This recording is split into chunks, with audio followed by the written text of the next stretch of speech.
माननीय अध्यक्ष महोदय,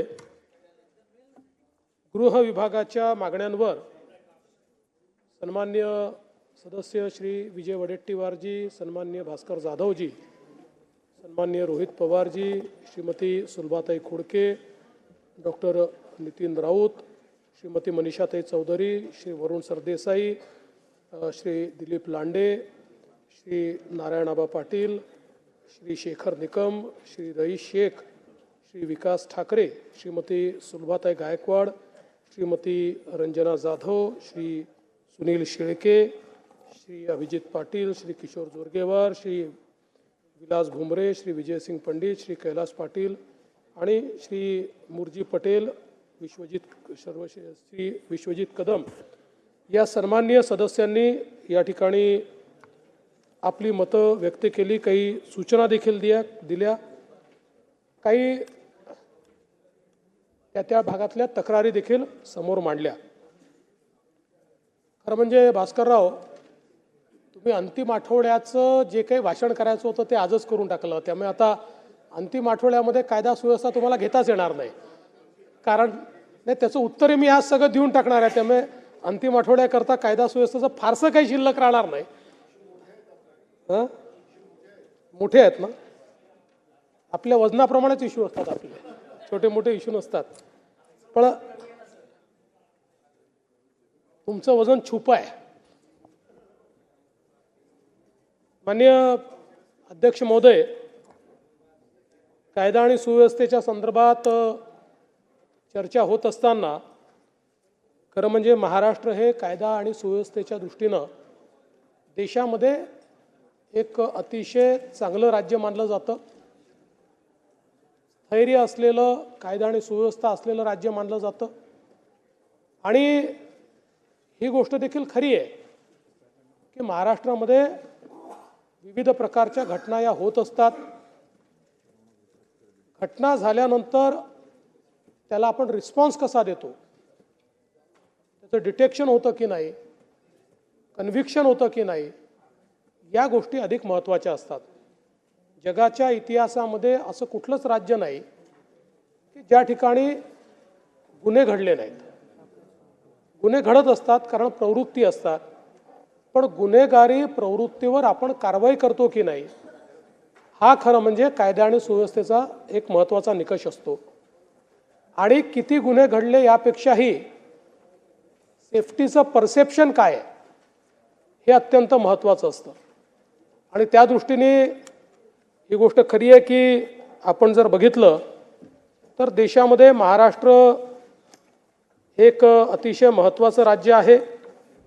आणि देशामध्ये जर आपण तुलना केली तर जसं भास्कररावनी सांगितलं की आपला क्रमांक हा 8वा आहे।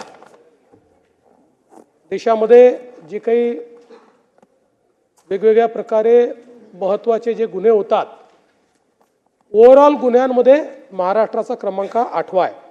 दिल्ली, केरळ, हरियाणा, तेलंगणा, मध्य प्रदेश, ओडिशा, आंध्र प्रदेश ही सगळी जी महत्त्वाची राज्य ही क्राईममध्ये आपल्यापेक्षा पुढे आहेत। आणि आपण जर शहरांचा विचार केला तर पहिल्या 5 मध्ये महाराष्ट्रातलं एकही शहर नाही। पहिल्या 10 मध्ये 7व्या क्रमांकावर आपल्याला नागपूर दिसतं, पण ते याकरता दिसतं की 2016 साली नागपूरमध्ये आपण नागपूर ग्रामीणचे जवळपास 25% भाग हा सामील केला, पण NCRBच्या डेटामध्ये त्याची लोकसंख्या ते पकडत नाहीत। त्यांचं म्हणणं असतं की सेन्ससची लोकसंख्याच आम्ही पकडू, आणि म्हणून गुन्हे वाढतात, पण लोकसंख्या मात्र आपण सेन्ससचीच पकडतो, म्हणजे 2011ची पकडतो। आणि म्हणून जर आपण 2011च्या सेन्ससमधलेच या भागातली लोकसंख्या पकडली तर नागपूर शहर हे 22व्या 24व्या नंबरवर जातं। त्यामुळे तसा विचार केला तर पहिल्या 10 मध्ये आपलं कुठलंही आपला शहर नाही। मुंबईसारखी मेट्रोपोलिस ही देखील 15व्या क्रमांकावर आहे, पुण्यासारखी मेट्रोपोलिस 18व्या क्रमांकावर आहे। आपण बघितलं तर पहिल्या क्रमांकावर दिल्ली आहे, दुसऱ्यावर जयपूर आहे, तिसऱ्यावर इंदोर आहे, चौथ्यावर कोची आहे, 5व्यावर पटना आहे, मग लखनऊ आहे, गाझियाबाद आहे, कानपूर आहे, कोझिकोड आहे। त्यामुळे तुलनेनं महाराष्ट्रातली जी शहरं आहेत शहरीकरण इतक्या मोठ्या प्रमाणात झाल्यानंतर, विकास इतक्या मोठ्या प्रमाणात झाल्यानंतर देखील कायदा आणि सुव्यवस्था ही आपल्याला या ठिकाणी एक प्रकारे चांगल्या पद्धतीची पाहायला मिळते. हे होत असताना आपण जर बघितलं तर माननीय अध्यक्ष महोदय, यामध्ये आता मी फार डिटेलमध्ये सगळ्या जाणार नाही, पण एकूण जर गुन्ह्यांची संख्या आपण बघितली, म्हणजे मी नेहमी इतके वर्ष माझ्या भाषणात सांगतो की स्टॅटिस्टिक्स हे महत्त्वाचं नसतंच. Statistics is always misleading. Perception काय हे अधिक महत्त्वाचं असतं. तरी देखील काही गोष्टी या स्टॅटिस्टिक्सनेच सांगाव्या लागतात. म्हणून मी सांख्यिकी आपल्या पुढे ठेवतो की 2024मध्ये 2023च्याशी आपण जर तुलना केली तर गुन्ह्यांमध्ये 2586ची घट आहे, त्याच्यामध्ये वाढ नाही आहे. आणि सदरची घट जी आहे ही आपल्याला खून, दुखापत, दरोडा, जबरी चोरी, घरफोडी, चोरी, दंगल, फसवणूक इत्यादी हेडमध्ये मोठ्या प्रमाणात घट झालेली पाहायला मिळते. काही गोष्टींमध्ये वाढ झालेली पाहायला मिळते. आणि त्यात महत्त्वाची वाढ कशात आहे तर विनयभंग आणि बलात्कार या दोन संज्ञांमध्ये आपल्याला वाढ झालेली पाहायला मिळते. पण सातत्याने आपण जर बघितलं तर जेव्हापासून 2013 साली आपण निर्भयानंतर या संपूर्ण क्राईमची डेफिनेशन बदलली आणि त्याला अपग्रेड केलं. म्हणजे पूर्वी ज्या गोष्टींना आपण विनयभंगाच्या संज्ञेत पकडायचो त्याला आता बलात्काराच्या संज्ञेत पकडलं जातं. आपण 13 साली अमेंडमेंट केली आणि अमेंडमेंट करून आपण एक एक स्टेप, जेव्हा निर्भयाची घटना झाली तेव्हा IPCत अमेंडमेंट झाली आणि त्या अमेंडमेंटमध्ये पूर्वी आपण ज्या घटनांना विनयभंगाचं कलम लावायचो त्या घटनांना 2013 पासून आपण बलात्काराचं कलम लावतो, त्याच्या खालच्याला आपण विनयभंगाचं कलम लावतो. कडक केले आपण. त्याच्या डेफिनेशन ज्या आहेत या अतिशय कडक आपण डेफिनेशन केल्या आणि आपण फ्री रजिस्ट्रेशन ऑफ कंप्लेंट केलं. फ्री रजिस्ट्रेशन ऑफ कंप्लेंट म्हणजे कुठलीही कंप्लेंट आली तर ती आधी रजिस्टर करायची. मग यातल्या अनेक कंप्लेंटमध्ये नंतर असं लक्षात येतं की लग्नाचं आमिष दाखवलं होतं, त्यांचं कमिटेड रिलेशनशिप होती, नंतर मग कोर्टात गेल्यानंतर ते सांगतात की आता आमचं मिटलेलं आहे. पण फ्री रजिस्ट्रेशन, आणि म्हणून 2013 पासून जर आपण बघितलं तर एकही वर्ष असं नाही, 13च्या वर्षी 12च्या तुलनेत प्रचंड वाढ झाली आहे आणि त्यानंतर दरवर्षी कन्सिस्टंट वाढ आहे. पण ही जी वाढ आहे ही एक प्रकारे चिंताजनक जरी असली तरी दुसऱ्या प्रकारे समाधानकारक आहे. याचं कारण काय आहे तर यापूर्वी आपण जर बघितलं तर समाजामध्ये या घटनांची नोंद करणं हा एक सोशल टॅबू होता. समाजाचं प्रेशर असायचं आणि त्या समाजाच्या प्रेशरमुळे अनेक वेळा अशा प्रकारे त्या ठिकाणी घटना दाखल व्हायच्या नाहीत. म्हणजे मला आपल्याला या निमित्ताने सांगितलं पाहिजे की हे का महत्त्वाचं आहे जे मी सांगतोय. आपण जर महिलांवरचे अत्याचार या संज्ञेत बघितलं तर बलात्कारामध्ये आरोपीचं जे वर्गीकरण आहे त्याच्यामध्ये ओळखीच्या आरोपींचं वर्गीकरण किती तर 21 साली ते 98.77% आहे, 22 साली ते 99% आहे, 23 साली ते 99.40% आहे, 24 साली ते 99.58% आहे. म्हणजे फक्त 0.42% बलात्कार किंवा अशा प्रकारच्या घटना अनोळखी लोकांनी केलेल्या आहेत आणि 99.58% या ओळखीच्या लोकांनी केलेले बलात्कार आहेत. आणि म्हणूनच जरी या घटनाचं रजिस्ट्रेशन वाढत असलं तरी आपण हे लक्षात घेतलं पाहिजे की समाजामध्ये आता महिला बोलू लागल्या आणि घरचे लोक तुम्ही कंप्लेंट करू नका, लग्न होणार नाही, समाज काय म्हणेल याच्या पलीकडे चाललेला आहे. ही या संदर्भात समाधानाची बाब आहे. आणि महत्त्वाचं हे आहे की याच्यामध्ये आता आपण जर बघितलं तर मोठ्या प्रमाणात जे काही चार्जशीट आहे त्या चार्जशीट अत्यंत वेगानं आपण आता या ठिकाणी दाखल करतो. 60 दिवसामध्ये चार्जशीट दाखल करणे या संदर्भात आता आपला जो काही रेट आहे हा 90%च्या वर गेलाय. म्हणजे 90% केसेसमध्ये आपण 60 दिवसाच्या आत, आणि आपला प्रयत्न आहे की 100% केसेसमध्ये आपल्याला 60 दिवसाच्या आत तो त्या ठिकाणी न्यायचा आहे. आणि मला या निमित्ताने रायगडचं अभिनंदन करायचं आहे. म्हणजे तिथल्या पोलिसांचे अभिनंदन करायचं आहे आणि रायगडच्या कोर्टाचे अभिनंदन करायचं आहे. नुकतंच मागच्या आठवड्यामध्ये रायगडच्या मांडवा पोलीस स्टेशनमध्ये विनयभंगाचा गुन्हा घडला. विनयभंगाचा गुन्हा घडल्यानंतर 24 तासात पोलिसांनी चार्जशीट दाखल केली आणि त्याच्यानंतर 24 तासात कोर्टाने गुन्हेगाराला शिक्षा दिली. म्हणजे 48 तासामध्ये त्या ठिकाणी शिक्षा दिली. मला असं वाटतं की यातनं एक गोष्ट आपण लक्षात घेतली पाहिजे, आहे ते कायदे देखील पूर्ण आहेत. विशेषतः BNS सारखा जो नवीन कायदा भारतीय न्याय संहिता आलेला आहे, या कायद्याने अशा प्रकारच्या घटनांमध्ये गतिशीलता आणण्याकरता आणि रेट ऑफ कन्व्हिक्शन वाढवण्याकरता प्रचंड मोठी व्यवस्था उभी केलेली आहे. आणि म्हणून मला असं वाटतं की पोलीस, प्रॉसिक्युशन आणि कोर्ट या तिघांनीही जर गांभीर्याने काम केलं तर आपण रेट ऑफ कन्व्हिक्शन वाढवू शकतो आणि याचा वेग देखील आपण या ठिकाणी मोठ्या प्रमाणात वाढवू शकतो. आज आपण जर बघितलं तर विशेषतः बलात्काराच्या घटनांमध्ये मी सांगितलं 60 दिवसात निर्गतीचं जे प्रमाण आहे ते 94% आहे यावर्षी. म्हणजे आपण विचार करा आपण किती वाढ त्याची होत गेली आहे. तर आपण समजा 2020 साली 45% आपले प्रकरणं हे 60 दिवसामध्ये आपण त्याची निर्गती करायचो आणि त्याची चार्जशीट दाखल व्हायची. ते आता 2024 साली 94%वर आपण पोहोचलो आहोत. पुढच्या वर्षी म्हणजे 2025 साली 99%पर्यंत आपण पोहोचू. क्वचितच एखादं प्रकरण असं राहील की ज्याच्यामध्ये काही गॅप्स असल्यामुळे आपल्याला त्या ठिकाणी ते करता येणार नाही. अनेक महिलांवरच्या घटनांना प्रतिबंध करण्याकरता योजना आपण केल्या आहेत. त्यामध्ये पोलीस आयुक्तालय आणि अधीक्षक स्तरावर, घटक प्रमुख स्तरावर आपण महिला सहाय्यता कक्षाची एक स्थापना केलेली आहे. म्हणजे खालच्या स्तरावर नाही, घटक प्रमुख जे आहेत त्या स्तरावर आपण ते केलेलं. आणि प्रत्येक पोलीस ठाण्याला म्हणजे सातत्याने मागणी येते की महिला पोलीस स्टेशन उघडा. आपण कॉन्शियस निर्णय घेतला, एक महिला पोलीस स्टेशन उघडायचं, तिथे 0चा FIR दाखल करायचा, तिथनं पोलीस स्टेशनला पाठवायचं. किंवा तिथेच जर प्रत्येक महिलांवरच्या गुन्ह्याची उलगडा करायचा असेल तर मग जॉग्राफिकल लोकेशनला कुठेही असतील तरी त्यांना तितक्या दूर त्या पोलीस स्टेशनला जावं लागेल.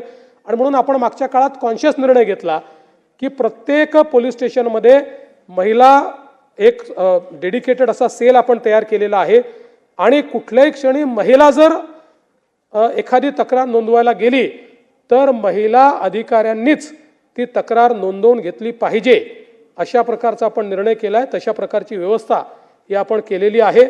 आणि यासोबत विशेष न्यायालय आपण काही कार्यरत केले आहेत.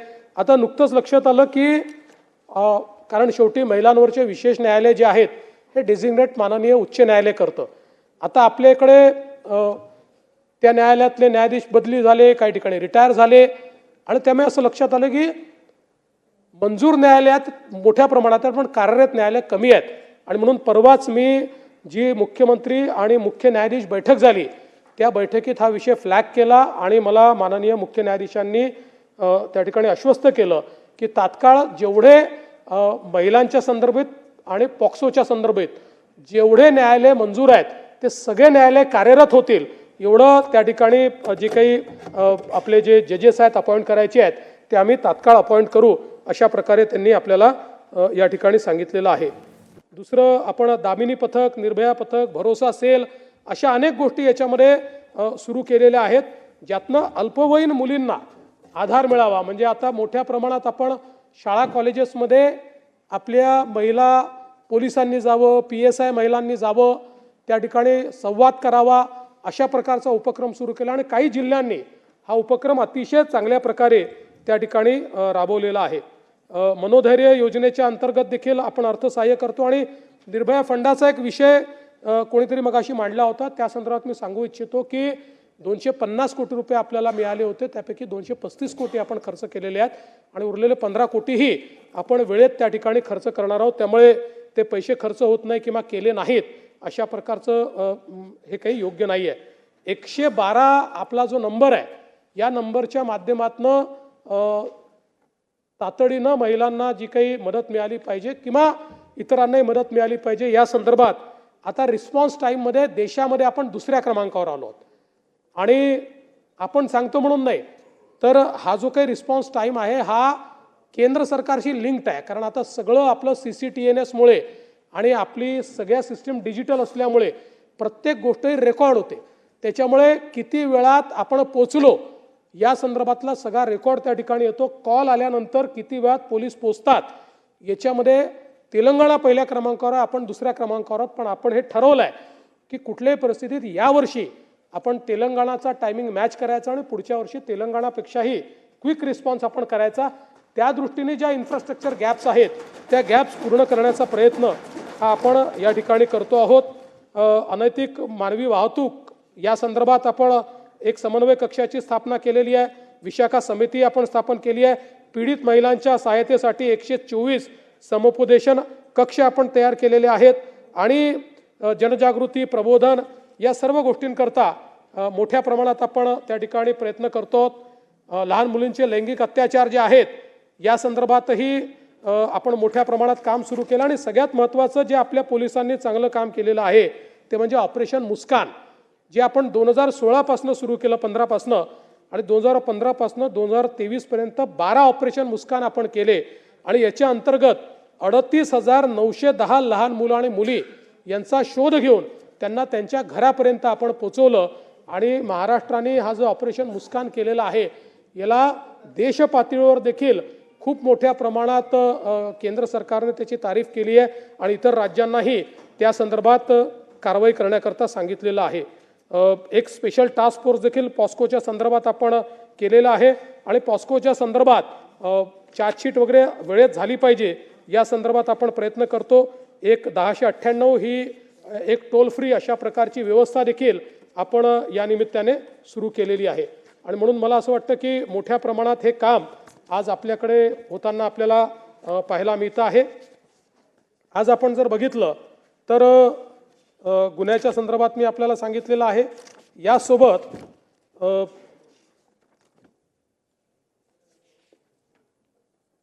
रेट ऑफ कन्व्हिक्शन, दोषसिद्धीचा दर, हा देखील एक महत्त्वाचा निकष आहे. कारण आपल्याला माहिती आहे की गुन्हेगारांवर आपण वचक तेव्हाच बसवू शकतो जेव्हा गुन्हेगाराला माहिती असेल की मी गुन्हा केला तर मी सुटून जाणार नाही, मला त्या ठिकाणी शिक्षा होऊ शकते. मला आपल्या निश्चित लक्षात आणून द्यायचं आहे की 2008, 2009, 2010, 2011, 2012 या 5ही वर्षाचा आपण रेट ऑफ कन्व्हिक्शन महाराष्ट्राचा पाहिला तर तो 9% ॲव्हरेज, 9%. म्हणजे 100 गुन्हेगारांपैकी 91 सुटत होते आणि केवळ 9 गुन्हेगार त्या ठिकाणी पकडले जात होते किंवा त्यांना शिक्षा होत होते.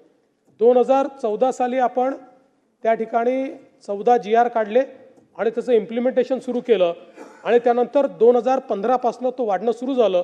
2015ला तो 33% झाला, मग 34% झाला. आज मला सांगताना आनंद वाटतो की 2024चा आपला रेट ऑफ कन्व्हिक्शन हा 50% पोहोचलेला आहे. म्हणजे ॲव्हरेज 9%वरनं आपण 50%वर पोहोचलो आहोत. जे गुन्हेगार आपण पकडतो त्यापैकी 50% लोकांना शिक्षा होते. पण हेही अजून समाधानकारक नाही आहे. आपल्याला किमान 75% पोचावं लागेल. याकरता आता आपण BNS कायद्याने जी आपल्याला व्यवस्था दिलेली आहे त्याच्या अंतर्गत मोठ्या प्रमाणात फॉरेन्सिक नेटवर्क आपण त्या ठिकाणी सुरू करतो. न्यायसहाय्यक वैज्ञानिक प्रयोगशाळा आणि उत्कृष्टता केंद्र हे आपण त्या ठिकाणी तयार केलेलं आहे. ऑटोमेटेड प्रोजेक्ट त्याचा तयार केलेला आहे. मोबाईल फॉरेन्सिक व्हॅन आपण तयार केलेले आहेत. जुनी लाखोची पेंडन्सी आपण त्या ठिकाणी पूर्णपणे बाहेर काढतो आहोत. आणि या सगळ्या व्यवस्थेमध्ये आता याच्या पुढे जेवढे गंभीर घटना आहेत या घटनांमध्ये फॉरेन्सिक आणि टेक्निकल एव्हिडन्स हा फॉरेन्सिक व्हॅन त्या ठिकाणी जाऊनच जमा करेल अशा प्रकारचा निर्णय आपण घेतलेला आहे. फॉरेन्सिक ॲनालिस्ट आपण त्याकरता केलेले आहेत. आणि यासोबत आता जे सगळे पुरावे आहेत हे ब्लॉकचेन पद्धतीनं ते पुरावे त्या ठिकाणी आपण जमा करणार आहोत. आपल्याला कल्पना आहे की पूर्वी आपण नेहमी ऐकायचो की चाकू वेगळा बदलून टाकला आणि मग माणसाला मारलेल्या चाकूच्या ऐवजी कुत्र्याला मारलेला चाकू दिला आणि मग तो सुटून गेला. आता ही सगळी पद्धती ब्लॉकचेनमध्ये जात असल्यामुळे कोणालाही एव्हिडन्स टॅम्पर करण्याची त्या ठिकाणी संधीच मिळणार नाही, अशा प्रकारची व्यवस्था आपण केलेली आहे. आणि या सगळ्याकरता सगळ्याचं चित्रीकरण करण्यात येणार आहे. अनेक वेळा आपण पाहतो की आपले जे काही पंच असतात ते नंतर असं निघतं की पंचाला पोलिसांनी पोलीस स्टेशनमध्ये आणूनच त्या ठिकाणी त्याच्याकडनं बयान घेतलेलं आहे आणि मग तो पंच होस्टाईल होतो. आता सगळ्या पोलिसांना आपण टॅब देतो आणि टॅब जोपर्यंत मिळत नाही तोपर्यंत ते मोबाईलवर करणार आहेत. सगळं घटनास्थळावरचं काम, पंचनामा याचं चित्रीकरण आता होणार आहे. त्यामुळे तो तिथे उपस्थित आहे की नाही, त्या ठिकाणी ती गोष्ट आहे की नाही, या सगळ्या गोष्टीचं चित्रीकरण आपण त्या ठिकाणी करतो आहोत. आणि म्हणून मोठ्या प्रमाणात हा कन्व्हिक्शनचा रेट वाढवण्याच्या दृष्टीनं आपलं जे काही प्रयत्न आहेत ते प्रयत्न चाललेले आहेत. आणि त्यातून मला विश्वास आहे की आपण चांगल्या प्रकारचं हे जे 50% आता पोचलेलो आहोत ते आपण वाढवत तिथे पलीकडे आपण चांगल्या प्रकारे नेऊ. सायबरच्या संदर्भात देखील खरं म्हणजे मला या ठिकाणी सांगितलं पाहिजे की आता आपण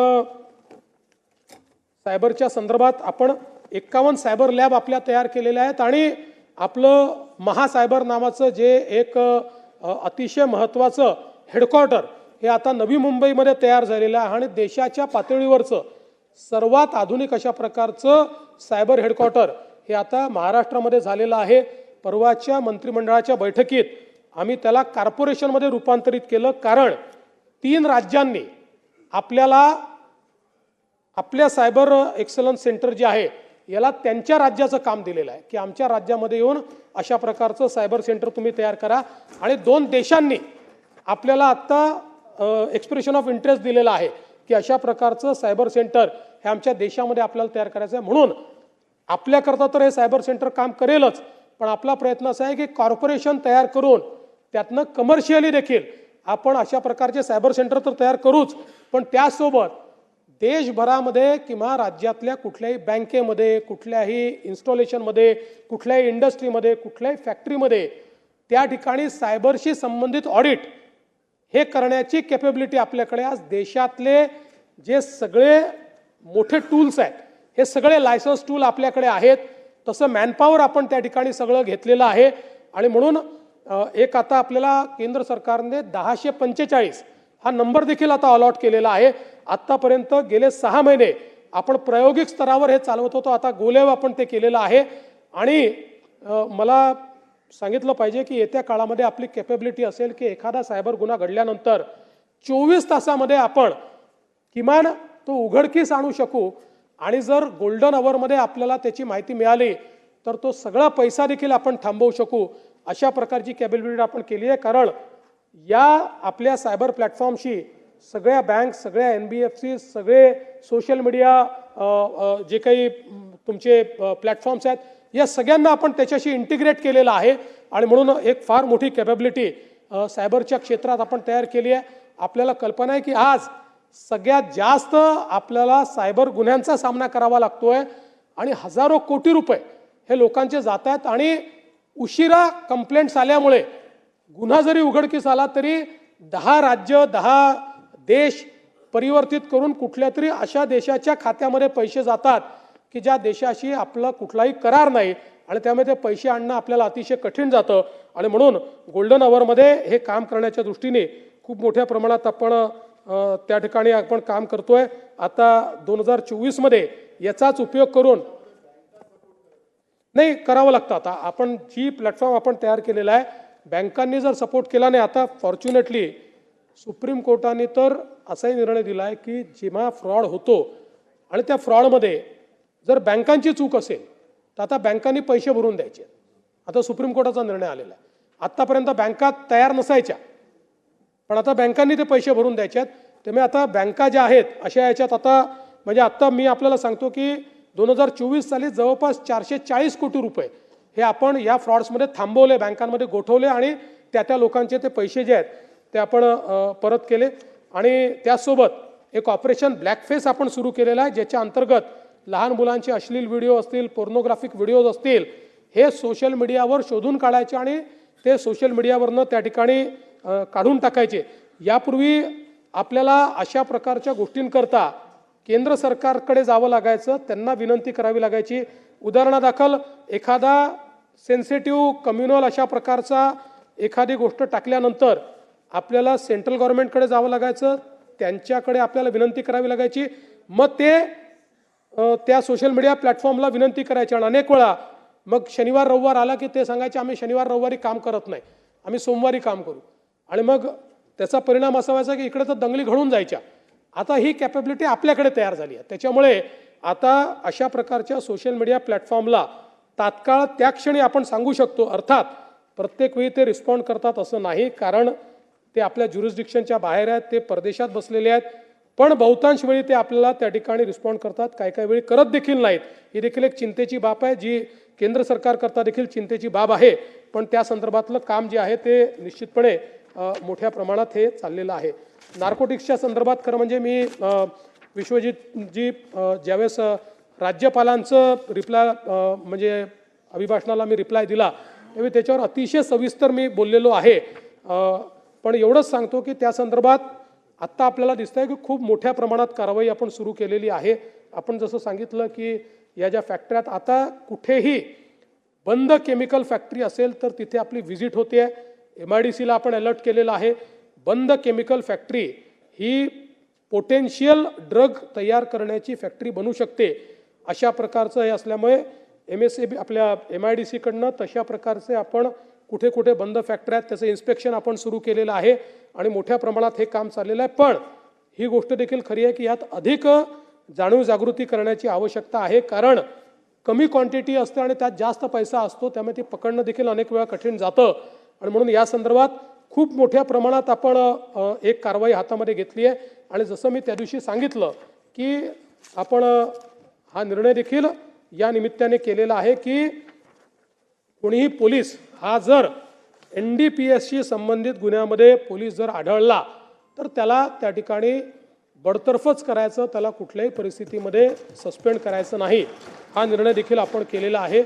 आणि हे देखील मला सांगितलं पाहिजे की पहिल्यांदा राज्यामध्ये आपण प्रत्येक युनिट करता सेपरेट अँटी नार्कोटिक्स फोर्स आता तयार केला. त्याचे नवीन आपण जागा तयार केल्या, म्हणजे नुसतं असलेल्या फोर्समधनं कार्व आउट नाही केला, त्याच्या जागा तयार केला, त्याची हायरार्की तयार केली आणि प्रत्येक युनिटला त्या संदर्भातली एक कॅपेबिलिटी आता आपण तयार करून दिलेली आहे, जेणेकरून पूर्वी मोठ्या युनिटमध्ये कमिशनरेटमध्ये अँटी नार्कोटिक सेल असायचा पण तो खाली नव्हता, तो आता प्रत्येक पोलीस स्टेशनपर्यंत हा अँटी नार्कोटिक सेल हा आता आपण तयार करतो आहोत, जेणेकरून नाही त्याच्यावरही आपलं पूर्णपणे हो हो हो प्रॉब्लेम एकच सांगतो की नाही त्याच्यातला प्रॉब्लेम एवढाच आहे की या ज्या गोष्टी खाली बसून मोहीच बोलणं ज्या गोष्टी याच्यामध्ये वापरल्या जातात त्या साध्या लायसन्सवर इम्पोर्ट करावाच लागत नाही, साध्या लायसन्सवर प्रोक्युअर करावे लागतात. त्यामुळे आता जसं आपण काही निर्णय केले आणि ते बऱ्यापैकी करतोय की कोडीन आपल्याला माहिती आहे, कफ सिरप जे आहे याच्यामध्ये कोडीन असतं. आता मध्यंतरीच्या काळामध्ये कोडीनच्या बाटल्या घ्यायच्या कफ सिरपच्या आणि त्याचा नशा करायचा. आता नियम आपण केला आणि फार्मसीवाल्यांनी खूप आपल्याला त्याच्यामध्ये मदत केली. आता त्यांना आपण CCTV लावायला लावले आहेत आणि कोडीनच्या संदर्भात आपण त्यांना प्रिस्क्रिप्शनशिवाय कोडीन द्यायचं नाही आणि कुठल्या प्रिस्क्रिप्शनवर दिलं याचा रेकॉर्ड ठेवायला सांगितलेला आहे. त्यामुळे कुठेही आपण इन्स्पेक्शन केल्यानंतर आपल्याला त्याचा रेकॉर्ड आता पाहता येतो आणि याच्यामुळे कोडीनचं इम्पोर्ट हे अचानक आपण पाहिलं असेल तर कमी झालेलं आहे. त्यामुळे त्याच्यावर आपण तशा प्रकारे करतोय. पण हे जे आज सिंथेटिक ड्रग्ज आहेत ज्याच्यामुळे तरुणाई पण खराब होते, हे सिंथेटिक ड्रग तयार करणं फार सोपं आहे. म्हणजे कढाईमध्ये रस टाकून जसं आपण तयार करतो तशा प्रकारे ड्रग्ज तयार होत आहेत आणि म्हणून ही आपल्याकरता चिंतेची बाब आहे. याच्याकरता काही खूप एक्झॉटिक केमिकल्स वगैरे काही लागत नाहीत, साध्या केमिकलने तयार होतात. म्हणून याच्यावर आपल्याला इंटेलिजन्सच्या मदतीनेच कारवाई करावी लागते, ती आपण करतो आहोत. आणि याच्याशी संबंधित जे केमिकल्स आहेत ते कोण कोण त्या ठिकाणी कोणाकडे लायसन्सेस आहेत ते बरोबर वापरतायत की नाही या संदर्भातही इंटेलिजन्स जमा करण्याचं काम आपण या ठिकाणी करतोय. मला एक गोष्ट अजून या ठिकाणी सांगितली पाहिजे की जी नॅशनल फॉरेन्सिक लॅबॉरेटरी आहे, या नॅशनल फॉरेन्सिक लॅबॉरेटरीनी आता national forensic science university not laboratory या नॅशनल फॉरेन्सिक सायन्स युनिव्हर्सिटीने आपले 3 केंद्र युनिव्हर्सिटी 3 ठिकाणी तयार करण्याचं ठरवलं आहे. त्याच्यामध्ये एक महाराष्ट्रामध्ये देखील आता त्यांनी कालच 18 मार्चला नोटिफिकेशन काढलं.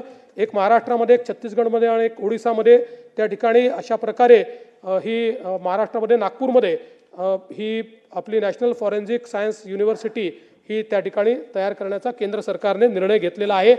याच्यामुळे फॉरेन्सिक सायन्समध्ये खूप मोठी कॅपेबिलिटी आपल्याकडे तयार होईल आणि त्यातनं गुन्हे जे आहेत त्या गुन्ह्यांच्या अन्वेषणामध्ये आपल्याला एक महत्त्वाचा फायदा हा त्या माध्यमातून मिळेल. यासोबत आपण जर बघितलं तर आता आपण आर्टिफिशियल इंटेलिजन्समध्ये देखील खूप मोठ्या प्रमाणात मार्वल नावाची एक प्रणाली विकसित केली आहे, ज्याच्यामध्ये Maharashtra advance research and vigilance for advance law enforcement limited अशा प्रकारे मार्वल ही आपण IIMच्या सोबत तयार केलेली अशा प्रकारची आपली एक खूप महत्त्वाची कंपनी आहे. या कंपनीच्या माध्यमातून आपण इतकी मोठी कॅपेबिलिटी तयार केलेली आहे की ज्यातनं आज केवळ पोलीस विभागाला नाही तर आपल्या कुठल्याही विभागाला AI मध्ये कुठल्याही प्रकारची मदत लागली तरी ती मदत आपण या ठिकाणी करतो. AI आणि मशीन लर्निंग या दोन्हीचं मॉडेल आपण तयार केलेलं आहे. भारत निवडणूक आयोगाने देखील आपली मदत ही इलेक्शनच्या काळामध्ये या मार्वलच्या माध्यमातून त्या ठिकाणी घेतलेली आहे. याच्यामध्ये smart city CCTV surveillance analysis आहे. याच्यामध्ये सीमा चौक्यांवर संशयास्पद वाहनांच्या हालचालीवर लक्ष ठेवणे आहे. बेकायदेशीर वितरणाचे सूचक विसंगत वर्तन ओळखण्याची आणि मद्य उत्पादनाचे निरीक्षण करणे या सगळ्या गोष्टी याच्यामध्ये आहेत. आणि यासोबत आपण आता AIचा उपयोग करून म्हणजे मी एक आपल्याला उदाहरण सांगतो की मध्यंतरीच्या काळामध्ये नंदुरबारमध्ये एक घटना झाली आणि त्या घटनेमध्ये अतिशय अंधूक अशा प्रकारचा ज्याने मर्डर केला त्याचा फोटो आला आणि त्याच्या मोटरसायकलची नंबर प्लेट देखील ठीक आली नाही. पण आपण या AIचा उपयोग केल्यावर त्याचं एक्झॅक्ट स्केच आपल्याला तयार करता आलं आणि ती जी अर्धवट नंबर प्लेट म्हणजे तिरपी जी आली होती ती नंबर प्लेट देखील योग्य प्रकारे AIतनं रिकन्स्ट्रक्ट झाली आणि त्यामुळे 48 तासामध्ये तो आरोपी आपण त्या ठिकाणी पकडू शकलो. तर अशी AIची कॅपेबिलिटी ही आपण या ठिकाणी तयार केलेली आहे. आणि यातनं आपण आत्ता वेगवेगळ्या विभागांना जी आपण त्यातनं मदत देतो आहे त्यामध्ये परिवहन विभाग आहे, वन विभाग आहे, कारागृह विभाग आहे, राज्य उत्पादन शुल्क विभाग आहे आणि मत्स्य व्यवसाय असे हे जे सगळे विभाग आहेत ज्यांचा लॉ एन्फोर्समेंटची कुठल्या ना कुठल्या पद्धतीनं म्हणजे मासेमारी करणारे बोटी वगैरे याचा लॉ एन्फोर्समेंटशी संबंध आहे अशा सगळ्या विभागांना आपण त्यातनं मदत करतो आहोत. आणि जवळपास याच्यामध्ये AI powered object detection, AI powered CCTV footage विश्लेषण, CDR, IPDR, TDR, AI powered chatbot विश्लेषण, स्मार्ट ऑप्टिकल कॅरेक्टर रिकग्निशन, चॅटबॉटने संचयित ट्रॅकिंग, भौगोलिक मॅपिंग विश्लेषण सक्षम करणे. म्हणजे मी आपल्याला उदाहरण सांगतो की आपण जर बघितलं तर आता एखादा व्यक्ती पळून गेलेला आहे, त्याला शोधण्याकरता 1 महिन्याचं 10 वेगवेगळ्या शहरातलं CCTV फुटेज 1 महिन्याचं 10 वेगवेगळ्या हे जर आपण AIला दिलं, या ठिकाणी आपण जी कॅपेबिलिटी उभी केली आहे तर जिथे जिथे फेस रिकग्निशन कॅमेरे सगळीकडे आहेत आपल्याकडे त्या कुठल्याही फेस रिकग्निशन कॅमेऱ्यात तो आला असेल तर 5 ते 10 मिनिटामध्ये हे AI टूल या 10ही शहरातलं 1 महिन्याचं संपूर्ण CCTV नेटवर्क हे त्या ठिकाणी ट्रॅक करतं आणि कुठेही तो व्यक्ती आणि त्यांनी चेहरा म्हणजे त्यांनी कटिंग केली असेल, त्यांनी मिशी काढली असेल, त्यांनी दाढी वाढवली असेल तरीही आपण त्याला रिकग्नाइज करू शकतो, त्याला आपण पकडू शकतो. अशा प्रकारची कॅपेबिलिटी ही या ठिकाणी तयार झाली आहे. दुसरं आपल्याला माहिती आहे डेटा मायनिंग आपल्याला करावं लागतं CDRचं वगैरे. आता अनेक वेळा 3-3, 4-4 वर्षापूर्वीचं एखादी घटना असते त्यावेळी डेटा मायनिंग करण्याकरता पूर्वीची पद्धत आपली जी होती ती आपल्याला मॅन्युअली करावं लागायचं. त्यामुळे आता 1 वर्षाचा डेटा जर आपल्याला मॅन्युअली त्या ठिकाणी त्याचं मायनिंग करायचं असेल तर त्याला किती आपल्याला पण आता हे जे टूल आपण तयार केलेल्या डेटा मायनिंगचे याच्यामुळे काही मिनिटामध्ये आपण हा डेटा त्याला दिला की त्याचं मायनिंग करून त्या डेटातनं आपल्याला रिलेव्हंट डेटा हे AI टूल आपल्याला तयार करून देतं. आणि म्हणून मार्वल ही जी काही आपण एक व्यवस्था उभी केलेली आहे या व्यवस्थेतनं मोठ्या प्रमाणात आपण काम करतो. CCTVच्या संदर्भात आपण आता चांगल्या प्रकारची व्यवस्था सगळीकडे उभी करतो आहोत आणि CCTVमध्ये आर्टिफिशियल इंटेलिजन्सचा उपयोग आपण करतो आहोत आणि यासोबत याच CCTVचा उपयोग करून ट्रॅफिक मॅनेजमेंटमध्ये देखील आपण त्याचा उपयोग आता पुढच्या काळामध्ये चालू केलेला आहे. आपल्याला आज जे काही मॉड्यूल्स आपण एक गुगलसोबत करार केलेला आहे आणि त्या करारामध्ये आपण एक centre of excellence in AI गुगलसोबत तयार केलेलं आहे. या centre of excellence in AI मध्ये समजा पुणे शहर आहे, पुणे शहरात ट्रॅफिकचे मोठे प्रॉब्लेम्स आहेत. गेल्या 1 वर्षाचं जे काही CCTVचं फीड आहे हे जर आपण त्याला दिलं, जे दिलं आहे आपण, तर त्याच्या आधारावर कुठल्या स्पॉटला जास्त ट्रॅफिक जाम्स होतात, कुठल्या काळामध्ये होतात, काही असे सण असतात किंवा काही एखादा काळ असतो किंवा काही सुट्ट्यांचे काळ असतात, कुठल्या टाईमला होतात, असं सगळं प्रेडिक्टिव्ह ॲनालिसिस करून आणि त्याच्यावर आपण काय उपाययोजना केली पाहिजे किंवा कसं डायव्हर्शन केलं पाहिजे अशा प्रकारचं आपल्याला त्यातनं जे आहे ते मिळतं. त्यामुळे CCTVच्या नेटवर्कचा आपण अतिशय चांगला उपयोग हा या निमित्ताने आता करतो आहोत. डायल 112च्या संदर्भात मी हे सांगितलेलंच आहे. खरं म्हणजे काही मुद्दे अजून या ठिकाणी आले. त्यातला एक महत्त्वाचा मुद्दा की पोलीस फोर्समध्ये आपल्या किती जागा रिकाम्या आहेत. तर मी भास्करराव सांगतो की आपल्या पोलीस फोर्समध्ये फक्त 10,500 जागा रिकाम्या आहेत. हां, आणि त्यात दरवर्षी होतात 7 ते 8,000 जागा दरवर्षी रिकाम्या होतात. पण मला हे सांगताना आनंद वाटतो की आपण गेल्या 3 वर्षामध्ये 35,802 पोलिसांना भरती केलेला आहे. हा महाराष्ट्राच्या इतिहासातला रेकॉर्ड आहे.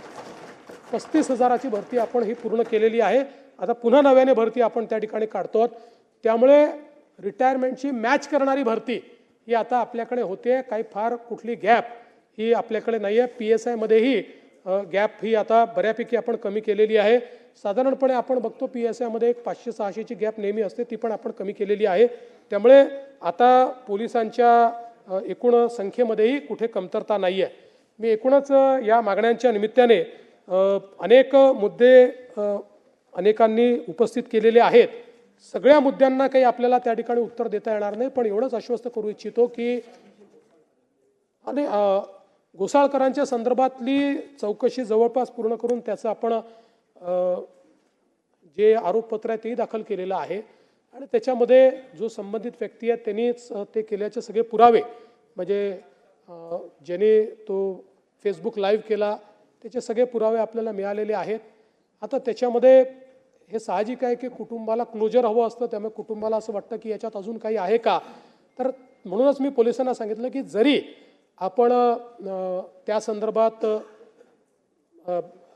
काय म्हणतात त्याला चार्जशीट दाखल केली असली तरी देखील तुम्ही चौकशी बंद करू नका. याचे काही अजून अँगल सापडतात का ते आपण बघा. तशा प्रकारचं अँगल काही असतील तर ते बघणं आमचं चाललेलं आहे. एक मुद्दा अजून या ठिकाणी मला असं वाटतं नानाभाऊ आपण बसल्या बघला रोहित पवारांनी मांडला की CP वेगळं बोलले आणि मी असं बिलकुल नाही. CPंनी हे सांगितलं की हे प्री प्लॅन होतं की नाही या संदर्भात आम्ही चौकशी करतो आहोत. या संदर्भात आम्ही त्याची माहिती घेतो आहोत. अजून आम्ही अंतिम निष्कर्षाला आलेलो नाही नागपूरच्या प्रकरणात. त्यामुळे CP वेगळं बोलले मी वेगळं. CP जे ब्रीफ करतात तेच इथे आपण बोलत असतो. काय फार आपण वेगळं बोलत नाही. त्यांच्याचकडनं आपल्याकडे ब्रीफिंग येतं. आणि मी पुन्हा सांगतो नागपूरच्या प्रकरणामध्ये ज्यांनी पोलिसांवर हल्ला केलेला आहे त्यांना कबरीतने खोदून काढू, सोडणार नाही. बाकी सगळ्या गोष्टी क्षम्य आहेत पण पोलिसांवर हल्ला हा क्षम्य नाही. त्यामुळे त्यांच्यावर जी स्ट्रिक्टेस्ट कारवाई आहे ती कारवाई करून विविक्षित वेळेमध्ये त्यांच्यावर ही सगळी कारवाई केली जाईल. पण आता नागपूर शांत आहे. नागपूर तसं शांततेकरताच प्रसिद्ध आहे. 1992 नंतर नागपुरात ते आणून घेऊ नंतर मांडा. त्यामुळे 1992 नंतर नागपूरमध्ये कधीही दंगल झालेली नाही. त्यामुळे परवाचा झालेला इन्सिडन्स हा काही लोकांनी याच्याकरता काही हा समाज तो समाज असं नाही पण काही लोकांनी हा जाणीवपूर्वक केलेला त्या ठिकाणी लक्षात येतो. कारण जसं त्या ठिकाणी औरंगजेबाची कबर जाळली गेली आणि त्याच्यावर कुठली आयात लिहिलेली नव्हती, कुठलीच नाही. त्याचं नीट आम्ही व्हेरिफिकेशन केलं, त्याला मॅग्निफाय करूनही व्हेरिफिकेशन केलं. पण जाणीवपूर्वक आयाती जाळल्या अशा प्रकारचे त्या ठिकाणी मेसेजेस फिरवण्यात आले आणि त्यातून अशा प्रकारची घटना पुढची जी काही आहे ती घडलेली आहे. आणि म्हणून अशा प्रकारे जे लोक सामाजिक स्वास्थ्य बिघडवतात जाणीवपूर्वक अशा प्रकारच्या अफवा पसरवतात त्यांनाही दोषी धरण्यात येईल आणि त्याची कारवाई झालेली आहे. काही लोकांना पकडलेलं देखील आहे. त्यामुळे या संदर्भात कुठल्याही परिस्थितीमध्ये अतिशय कडक कारवाई ही केल्याशिवाय आम्ही थांबणार नाही. मी पुन्हा एकदा सभागृहाला या निमित्ताने आश्वस्त करू इच्छितो की कायदा आणि सुव्यवस्थेच्या निमित्ताने निश्चितपणे अनेक चॅलेंजेस आपल्यासमोर आहेत, पण राज्य सरकार ते चॅलेंजेसला सामोरं जाऊन त्यातनं राज्यातल्या जनतेला चांगल्यात चांगलं कायदा आणि सुव्यवस्थेची परिस्थिती कशी असेल राखता येईल असा प्रयत्न राज्य सरकार निश्चितपणे करते. म्हणूनच अध्यक्ष महोदय, गृह विभागाशी संबंधित सन 2025-26 या आर्थिक वर्षासाठी पोलीस व तुरुंग या विभागासाठी मागणी क्रमांक B1 ते B11 या खालील 36,614 कोटी 68 लाख आणि 9,000 इतक्या रकमेच्या अर्थसंकल्पीय मागण्या सभागृहात सादर करण्यात येत आहेत. त्या सभागृहाने मान्य कराव्यात अशी सभागृहाला विनंती करतो. एबीपी माझा, उघडा डोळे बघा नीट.